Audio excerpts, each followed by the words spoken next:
अस्सलाम वालेकुम बच्चों, आज हम 9 तश्कील शुदा ब्रिज कोर्स सन 2022-23 के कबलस जांच यानी पहली जांच को मुकम्मल करेंगे, जिसमें मजमून है जनरल साइंस और जमात है हश्तुम। इस जमात की हम जांच को हल करने की कोशिश करेंगे, जिसमें हिदायत दी हुई है कि हर मुतबादिल सवाल के लिए सही जवाब का सिर्फ मुतबादिल नंबर लिखना है। सवाल नंबर 1 है दर्जज़ैल सवालों के जवाब लिखिए। नंबर 1 है मैग्नीशियम की कीमियाई अलामत लिखिए, जिसमें हमें यहाँ पर मैग्नीशियम की कीमियाई अलामत लिखनी है Mg। नंबर 2 सवाल है मुनासिब जोड़ियाँ लगाइए गिरोह अलीफ और गिरोह बे।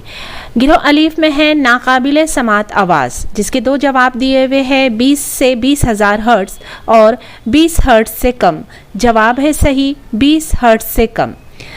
सवाल नंबर 3 है गिरोह से ताल्लुक़ ना रखने वाला लफ्ज़ पहचानिए, जिसमें पहला है जूम, चेचड़ी, खटमल, चपटे दूधे। जवाब आएगा चपटे दूधे।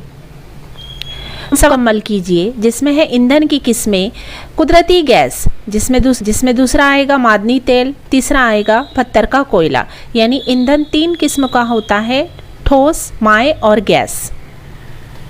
सवाल नंबर 5 है 7 वाली शक्ल में रग की किस्म की शनाख्त करें और लिखिए। यहाँ पर इस पत्ते की हमें रगें पहचानना है कि कौन सी रगें हैं। इसका हम जवाब लिखेंगे, इस पत्ते में मुतवाज़ी रगें पाई जाती है। सवाल नंबर 2 है दर्जज़ैल सवालों के जवाब लिखिए। हमें आसमान नीला क्यों दिखाई देता है? जवाब लिखेंगे फ़िज़ा में नाइट्रोजन और ऑक्सीजन जैसी गैसों के साल्मों की वजह से रोशनी का इंतशार होता है। इसमें नीले रंग का इंतशार बहुत ज़्यादा होता है, इसलिए आसमान नीला नज़र आता है। सवाल नंबर 2 है इंसान का नाम 2 इसमी तरीके से लिखिए, जिसमें जिनस है और नो दिया हुआ है, जिसमें नो आएगा सैपियंस और जिन्स आएगा होमो, यानी होमो सैपियंस।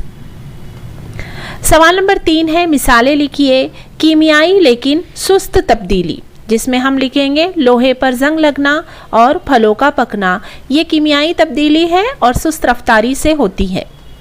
सवाल नंबर 4 है कौसैन में दिए गए मादों को कुदरती और कीमियाई मुहाफिजों में दर्जाबंदी करें, जिसमें है सिट्रिक एसिड, नमक, तेल, सिरका, सोडियम बेंजोएट और चीनी। कुदरती मुहाफिज और कीमियाई मुहाफिज देखेंगे हम। इसमें कुदरती मुहाफिज है नमक, तेल और चीनी। कीमियाई मुहाफिज है सिट्रिक एसिड, सोडियम बेंजोएट और सिरका।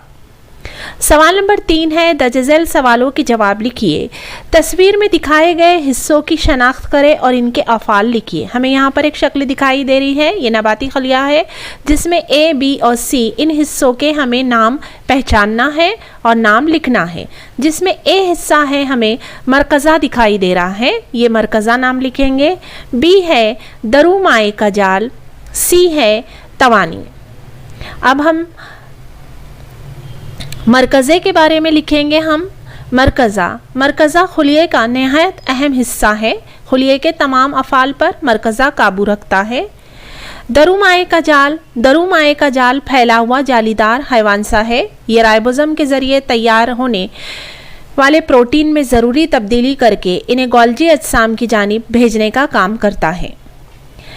तवानिये का लिखेंगे हम। तवानाई मुहैया करते हैं, इसलिए इन्हें खलियों का तवानाई घर कहते हैं। सवाल नंबर 2 है हवाबंद डिब्बा या थैली की ग़िज़ा ख़रीदते वक्त आप किन बातों का ख्याल रखोगे और क्यों? ऐसी ग़िज़ा ख़रीदते वक्त इस पर इस्तेमाल की तारीख की जांच करेंगे। ये ग़िज़ा कितनी तारीख को बनी है और इसको कब तक इस्तेमाल किया जा सकता है, इन बातों का ख्याल रखेंगे, क्योंकि हवाबंद डिब्बों की ग़िज़ाई अशिया की इस्तेमाल की मुद्दत ख़त्म होने के बाद अगर हम ऐसी अशिया का इस्तेमाल करते हैं तो हमारी सेहत को नुकसान हो सकता है, ग़िज़ाई समीत हो सकती है। खाका मुकम्मल कीजिए, जिसमें सालमी ज़ाब्ता मुरक्कब है, इसमें शामिल अनासिर है।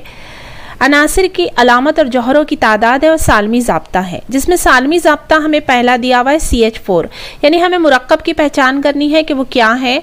यह है मीथेन। इसमें शामिल अनासिर हम लिखेंगे हाइड्रोजन और कार्बन। अनासिर की अलामत और जौहरों की तादाद हम लिखेंगे, जिसमें कार्बन का 1 जौहर है और हाइड्रोजन के 4 जौहर हैं। दूसरा है सोडियम कार्बोनेट। इसमें शामिल अनासिर हम लिखेंगे, इसमें सोडियम, कार्बन और ऑक्सीजन शामिल है। यहाँ पर अनासिर के अलामत और जौहरों की तादाद दी हुई है, हमें सालमी ज़ाब्ता लिखना है Na2CO3। सवाल नंबर 4 है, अगर एक तालिब इल्म ने बेंच पर 36 न्यूटन को कुव्वत लगाने पर बेंच 4 मीटर से हट गया तो इस तालिब इल्म ने कितना काम किया। यहाँ पर हमें जवाब लिखना है जिसमें शय पर लगाई गई कुव्वत दी हुई है 36 न्यूटन। कुव्वत की सिमत में वाक़ई होने वाला शय का हटाव यानी S दिया हुआ है 4। अब यहाँ पर हम ज़ाब्ता लिखेंगे कुव्वत के ज़रिए किया गया काम यानी शय पर लगाई गई कुव्वत ज़रब कुव्वत की सिमत में वाक़ई होने वाला शय का हटाव। W बराबर F ज़रब S, 36 ज़रब 4 बराबर 144 जूल यहाँ पर काम होगा। ब्रिज कोर्स के ताल्लुक से आने वाली तमाम वीडियोस को देखने के लिए मेरे चैनल को सब्सक्राइब, लाइक और शेयर ज़रूर कीजिए।